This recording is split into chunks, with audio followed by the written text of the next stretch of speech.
everyone. ഇന്നത്തെ class വളരെ രസകരമായിട്ടുള്ള ഒരു ക്ലാസ് ആയിരിക്കാൻ ചാൻസ് ഉണ്ട്. കാരണം ഒരുപാട് പേർക്ക് അറിയാം എന്നവർ സെൽഫായിട്ട് പറയുന്നതും എന്നാൽ വലിയ ധാരണയുമില്ലാത്ത ഒരു ടോപ്പിക്കാണ് സബ്ജക്റ്റ്, വെർബ്, ഒബ്ജക്റ്റ്. ഇംഗ്ലീഷ് പഠിക്കുന്ന എല്ലാവർക്കും സുപരിചിതമായ 3 വാക്കുകളാണ് സബ്ജക്റ്റ് എന്നതും വെർബ് എന്നതും ഒബ്ജക്റ്റ് എന്നതും. എല്ലാവർക്കും സബ്ജക്റ്റ്, വെർബ്, ഒബ്ജക്റ്റ് എന്നറിയാം, പക്ഷെ ഇതെന്താണെന്ന് അറിയില്ല. പല കുട്ടികൾക്കും പല ഇംഗ്ലീഷ് പഠിക്കാൻ ആഗ്രഹിക്കുന്ന ആൾക്കാർക്കും ഇതെന്താണ് സംഭവം എന്ന് അവർക്കറിയില്ല. സോ ഇന്നത്തെ ക്ലാസ്സിൽ നമ്മൾ പഠിക്കാൻ പോകുന്നത് സബ്ജക്റ്റ് എന്താണ്, വെർബ് എന്താണ്, ഒബ്ജക്റ്റ് എന്താണെന്നുള്ളതും എങ്ങനെയാണ് ഇത് മനസ്സിലാക്കുക എന്നുള്ളതും എന്താണ് ഇതിന്റെ ആവശ്യം എന്നുള്ളതുമാണ്. Welcome to Unoya English.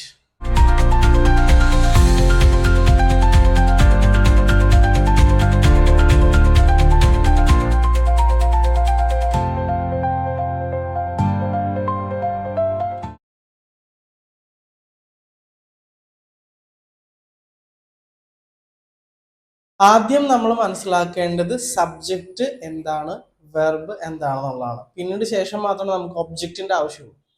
So subject എന്ന് പറഞ്ഞു കഴിഞ്ഞാൽ പല രീതിയിലും നമുക്കത് വ്യാഖ്യാനം ചെയ്യാം. പക്ഷെ പഠിക്കാൻ എളുപ്പത്തിൽ നമ്മൾ പഠിക്കേണ്ട രീതി എന്ന് പറയുന്നത് ഇങ്ങനെയാണ്. സബ്ജക്റ്റ് എന്ന് പറയുന്നത് ഒരു സെന്റൻസിലെ ഏറ്റവും പ്രധാനപ്പെട്ട ആളോ സംഭവമോ സാധനമോ എന്താണോ അതും ആക്ഷൻ ചെയ്യുന്ന ആളുകൾ അല്ലെങ്കിൽ മൃഗങ്ങൾ എന്താണോ അതും അതിനെയാണ് സബ്ജക്റ്റ് എന്ന് വിളിക്കുക. For example, I am an Indian man എന്ന് പറയുമ്പോൾ ഞാൻ ഒരു ഇന്ത്യൻ മാൻ ആണ്. ഞാൻ അവിടെ എൻ്റെ പ്രത്യേകതയാണ് ഞാൻ പറയുന്നത്. സോ അവിടെ ഞാൻ എന്നുള്ളതാണ് സബ്ജക്റ്റ് ആയിട്ട് വരിക. ഞാൻ, ഐ ആം ആൻ ഇന്ത്യൻ മാൻ. പിന്നെ പറയാണ് മൈ ഹൗസ് ഇസ് ലക്ഷറിയസ് എന്ന് പറഞ്ഞാൽ എൻ്റെ വീട് പണമുള്ളതാണ് അല്ലെങ്കിൽ ലക്ഷറിയസ് ആണ്. അത് പറയുമ്പോൾ എൻ്റെ വീടിന്റെ പ്രത്യേകതയാണ് നമ്മൾ പറയുന്നത്. സോ മൈ ഹൗസ് എന്നുള്ളതാണ് സബ്ജക്റ്റ് ആയിട്ട് വരാം. കൂടുതൽ എക്സാമ്പിളുകൾ ഞാൻ പറയാം, ഞാൻ എഴുതി കാണിക്കാം, ഒന്ന് നോക്കിക്കോളൂ. Subject, verb, object. ഞാൻ പറഞ്ഞു സബ്ജക്റ്റ് ഒരു സെന്റൻസിൽ ഏറ്റവും കൂടുതൽ പ്രാധാന്യമുള്ള ആളുകൾ, സംഭവങ്ങൾ, സാധനങ്ങൾ അതൊക്കെയാണ്. അല്ലെങ്കിൽ ആക്ഷൻ ചെയ്യുന്ന ആളുകൾ, അതാണ് സെന്റൻസിൽ സബ്ജക്റ്റ് ആയിട്ട് വരാം. വെർബ് നിങ്ങൾക്ക് ഓൾറെഡി അറിയായിരിക്കും, ആക്ഷനുകളാണ്. അതിലും പഠിക്കാനുണ്ട്, പക്ഷെ ഞാനിത് ഇവിടെ നമുക്ക് ഡിസ്കസ് ചെയ്തിട്ട് പോവാം. ആദ്യത്തെ സെന്റൻസിൽ my father has a car. എൻ്റെ ഫാദറിന് ഒരു കാർ ഉണ്ടെന്നാ പറയുന്നത്. സോ മൈ ഫാദർ ആണ് സബ്ജക്റ്റ് ആയിട്ട് വരാം. രണ്ടാമത്തെ സെന്റൻസിൽ നിങ്ങൾക്ക് ചിലപ്പോൾ ഇത് ക്രാക്ക് ചെയ്യാൻ ചിലപ്പോൾ ഇതിന് ബുദ്ധിമുട്ടുണ്ടാവും. It is going to rain today. ഇവിടെ ഇമ്പോർട്ടൻ്റ് ആയിട്ടുള്ള സാധനങ്ങൾ റെയിൻ എന്നുള്ളതാണ്, മഴ പെയ്യാൻ പോകുന്നു എന്നുള്ളതാണ് പറയുന്നത്. ഇറ്റ് എന്ന് പറയുന്നത് നമ്മൾ ഈ സെന്റൻസിൽ ഒരു പ്രത്യേകതയുണ്ട്. ഈ സെന്റൻസിൽ സബ്ജക്റ്റ് ഇല്ല. റിയലി ഈ സെന്റൻസിൽ സബ്ജക്റ്റ് ഇല്ല. സോ സബ്ജക്റ്റ് ഇല്ലാത്ത സെന്റൻസുകളിൽ നമുക്ക് സബ്ജക്റ്റ് ഇല്ലാതെ എഴുതൽ പോസിബിൾ അല്ല. സോ നമ്മൾ എന്ത് ചെയ്യും, ഇറ്റ് എന്നുള്ള ഒരു വേർഡും ദർ എന്നുള്ള വേർഡും നമ്മൾ സബ്ജക്റ്റ് ഇല്ലാത്ത സെന്റൻസുകളിൽ സബ്ജക്റ്റ് ആയിട്ട് ഉപയോഗിക്കാറുണ്ട്, ഒരു ഡമ്മി പോലെയൊക്കെ ഉപയോഗിക്കാറുണ്ട്. സോ അങ്ങനത്തെ ഒരു വേർഡാണ് it. It is going to rain today. ഈ സെന്റൻസിൽ മഴ പെയ്യാൻ പോവുകയാണ്. സോ അവിടെ ഇത് എന്നുള്ളൊരു വാക്കൊന്നും വരുന്നില്ല, നിങ്ങൾക്കറിയാം. സോ അത് ഡീറ്റെയിൽ ആയിട്ട് ക്ലാസ് ഞാൻ വേറെ ദിവസം എടുത്തു തരാം, എന്താണ് ഇറ്റ് ദേർക്ക് ചേർക്കുമ്പോൾ അല്ലെങ്കിൽ എങ്ങനെയാണ് ചേർക്കേണ്ടതെന്നൊക്കെ പറയാനായിട്ട്. അടുത്തത് Monday is the first day of the week. So മൺഡേയുടെ പ്രത്യേകത എടുത്ത് പറയുകയാണ്. മൺഡേ ആണ് വീക്കിലെ ആദ്യത്തെ ദിവസം. സോ മൺഡേനെ പ്രത്യേകത നമ്മൾ എടുത്ത് പറയുകയാണ്. സോ അതുകൊണ്ട് മൺഡേ ആണ് ഇവിടെ സബ്ജക്റ്റ് ആയിട്ട് വരാം. അടുത്തത് V have a party in the eve. നമുക്ക് വൈകുന്നേരം ഒരു പാർട്ടി ഉണ്ട്. സോ നമ്മുടെ എന്തോ ആക്ഷനാണ് നമ്മൾ അവർ പറയുന്നത്. സോ വൈകുന്നേരം ഒരു പാർട്ടി ഉണ്ട്, നമുക്കാണ് ആ പാർട്ടി ഉള്ളത്. ഇവിടെ പ്രത്യേകത ഉള്ള ആൾക്കാർ വി എന്നുള്ളത് തന്നെയാണ്. സോ അതുകൊണ്ട് അവിടെയും സബ്ജക്റ്റ് ആയിട്ട് വരുന്നത് വി എന്നുള്ളതാണ്.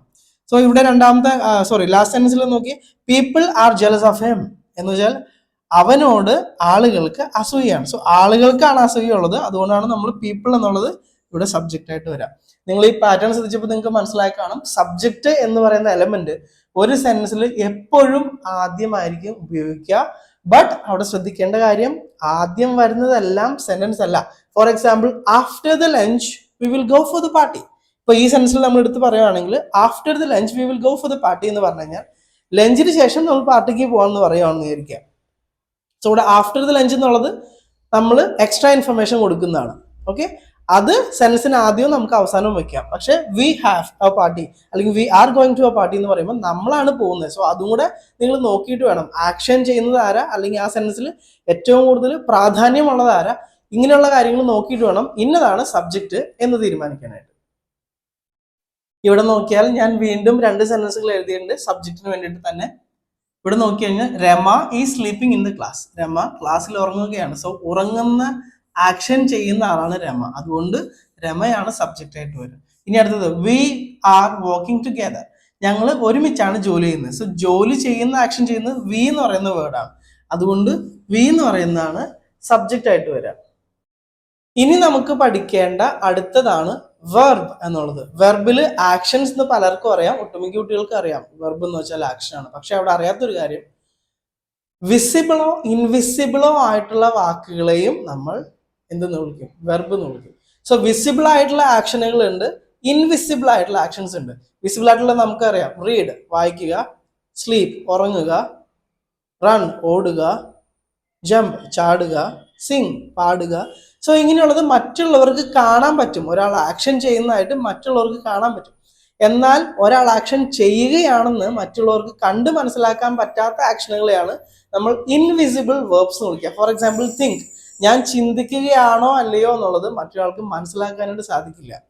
പിന്നെ അതുപോലെ ഹിയർ കേൾക്കുക, അണ്ടർസ്റ്റാൻഡ്, ഫീൽ, ഇങ്ങനെയുള്ള സംഭവങ്ങളൊക്കെ കണ്ട് മനസ്സിലാക്കാനായിട്ട് സാധിക്കില്ല. അതുകൊണ്ടാണ് ഇങ്ങനെയുള്ള കാര്യങ്ങളൊക്കെ നമ്മൾ കൺഫർമേഷൻ എടുക്കുന്നത്. Did you here? കേട്ടോ? ഡിഡ് യു അണ്ടർസ്റ്റാൻഡ് എന്നൊക്കെ നമ്മൾ ചോദിക്കുന്നത്. ഡു യു ഫീൽ ദാറ്റ് എന്നൊക്കെ നമ്മൾ ചോദിക്കുന്നത് നമുക്ക് മനസ്സിലാകാത്തതുകൊണ്ടാണ്.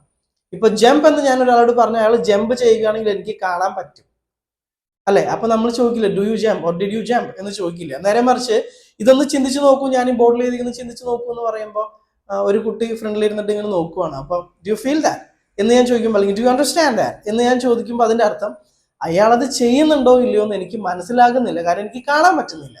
അങ്ങനത്തെ വെർബുകളെയാണ് ഇൻവിസിബിൾ വെർബ്സ് എന്ന് വിളിക്കാം. സോ ഇവിടെ നോക്കിക്കഴിഞ്ഞാൽ നമുക്ക് കാണാം, സ്ലീപ്പിംഗ് എന്ന് പറയുന്നത് വിസിബിൾ വെർബാണ്. നമുക്ക് ഒരു പരിധി വരെ ഉറങ്ങുകയാണെന്ന് മനസ്സിലാക്കാൻ പറ്റും, പോസ്റ്ററും കാര്യങ്ങളെല്ലാം നോക്കിയിട്ട്. സോ ഇത് ആക്ഷനാണ്. പിന്നെയുള്ളത് വർക്കിംഗ്, അതും ആക്ഷനാണ്, നോർമൽ ആക്ഷനാണ്, കാണാൻ പറ്റുന്ന ആക്ഷനാണ്. ഇവിടെ ഓക്സിലറി വെർബുകൾ എന്ന് പറയുന്ന 2 കാര്യങ്ങൾ ഉപയോഗിച്ചിട്ടുണ്ട്. ഇത് ഈ ING ഫോമിൽ കൊടുത്തിട്ടുള്ള മെയിൻ വെർബുകളുടെ ടൈം, എപ്പോഴാണ് അത് ചെയ്തത്, ഏത് സമയത്താണ് ചെയ്തത് എന്ന് കാണിക്കുന്ന ഇൻഫർമേഷൻ ആണ് ഓക്സിലറി വെർബ്സ്. ഇംഗ്ലീഷിൽ ഓക്സിലറി വെർബുകൾ വളരെ വലിയൊരു പ്രാധാന്യം വഹിക്കുന്നുണ്ട് ഇംഗ്ലീഷ് സെന്റൻസ് മേക്കിങ്ങിൽ.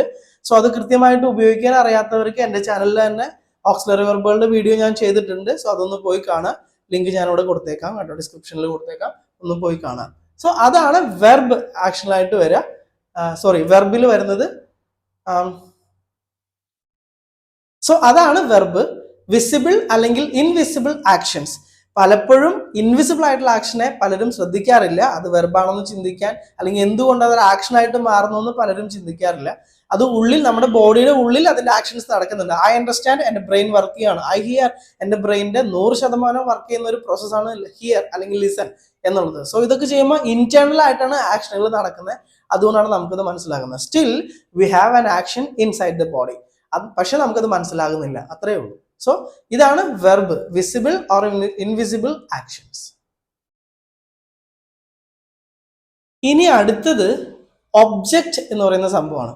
സബ്ജക്റ്റും വെർബും കഴിഞ്ഞാൽ പിന്നെ അവസാനം ബാക്കി നിൽക്കുന്നത് എന്തോ അതെല്ലാം ഒബ്ജക്റ്റ് ആണ് in A simple sentence. Okay, ഒറ്റ സെന്റൻസിൽ പറഞ്ഞു തന്നാൽ എനിക്ക് അങ്ങനെയാണ് പറഞ്ഞു തരാൻ പറ്റുക. ഒരു സബ്ജക്റ്റും വെർബും കഴിഞ്ഞ് ബാക്കി ആ സെന്റൻസിൽ എന്തുണ്ടോ, എനിക്ക് എന്ത് പറയാനുണ്ടോ അതെല്ലാം ഒബ്ജക്റ്റ് ആണ്. ഓക്കെ, ഞാൻ ഇന്നലെ എൻ്റെ കൂട്ടുകാരൻ്റെ കൂടെ BMW കാറിൽ രാവിലെ 6 മണിക്ക് ബ്രേക്ക്ഫാസ്റ്റ് കഴിച്ചതിന് ശേഷം തിരുവനന്തപുരത്ത് കളക്ടറെ കാണാൻ പോയി. ഇതൊരു വലിയ സെന്റൻസ് ആണ്, അല്ലെ?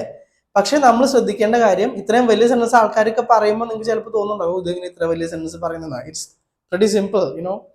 സോ നമ്മൾ ആദ്യം നോക്കേണ്ടത് എന്താണ് ഇതിന്റെ സബ്ജക്റ്റ്. ആക്ഷൻ ചെയ്യുന്ന, ഈ പോയി എന്ന് പറയുന്ന ആക്ഷൻ ചെയ്യുന്ന ആളാരാ? വി, ഞാനും എൻ്റെ ഫ്രണ്ടും. സോ അത് നമ്മൾ അങ്ങോട്ട് ആദ്യം എഴുതാം, മീ ആൻഡ് മൈ ഫ്രണ്ട്, അല്ലെങ്കിൽ my friend and I. Grammar rule പ്രകാരം my friend and I.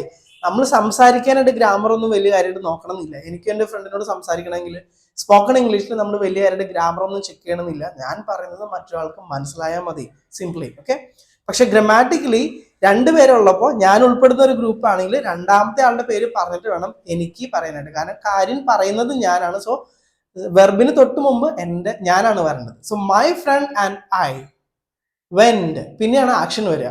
Went, പോയി. ഇത്രയും കാര്യമാണ് ആ സെൻസിൽ ഇമ്പോർട്ടൻ്റ് ആയിട്ടുള്ള കാര്യം. പിന്നെ ഉള്ളതെല്ലാം എല്ലാം ഒബ്ജക്റ്റ് ആണ്. ഇതിൻ്റെ അകത്ത് ഏത് ആദ്യം ചേർക്കും ഏത് അവസാനം ചേർക്കും അങ്ങനെ ഒരു കൺഫ്യൂഷനും നിങ്ങൾക്ക് കാണും. ഞാൻ പറയാം. സബ്ജക്റ്റ് വെർബ് ഒബ്ജക്റ്റ് പ്രകാരം എങ്ങനെയാണ് ഇത്രയും വലിയ സെന്റൻസ് ഉണ്ടാക്കണമെന്ന് ഞാൻ കാണിച്ചു തരാം. ഇതിനകത്ത് ബേസിക് ആയിട്ടുള്ള 2-3 കാര്യങ്ങൾ നമ്മൾ ശ്രദ്ധിച്ചാൽ മതി. ഒന്ന്, ആദ്യം മനസ്സിലാക്കേണ്ടത് subject എന്താണെന്നുള്ളതാണ്.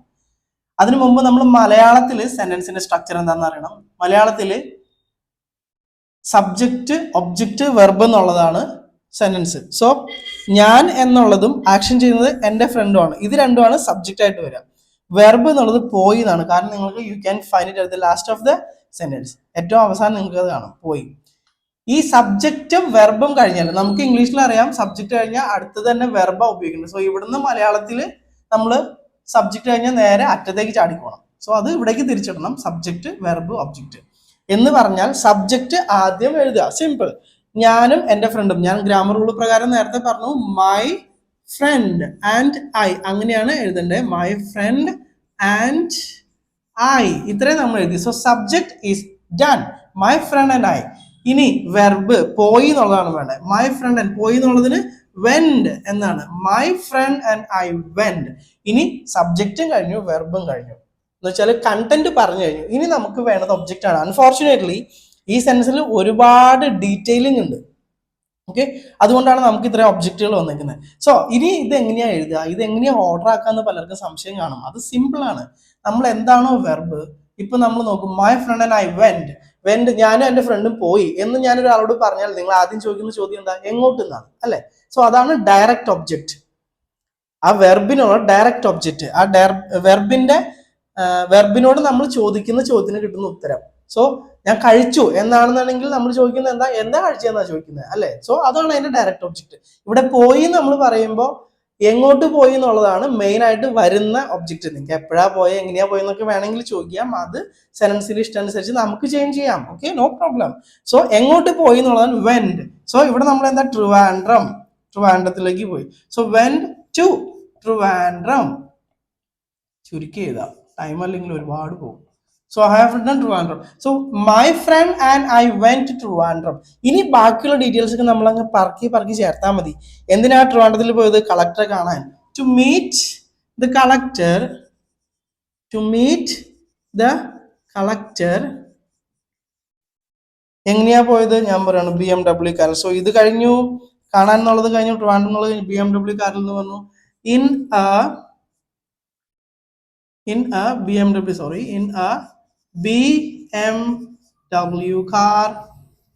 BMW car. So BMW കാറിൽ എന്ന് കഴിഞ്ഞു.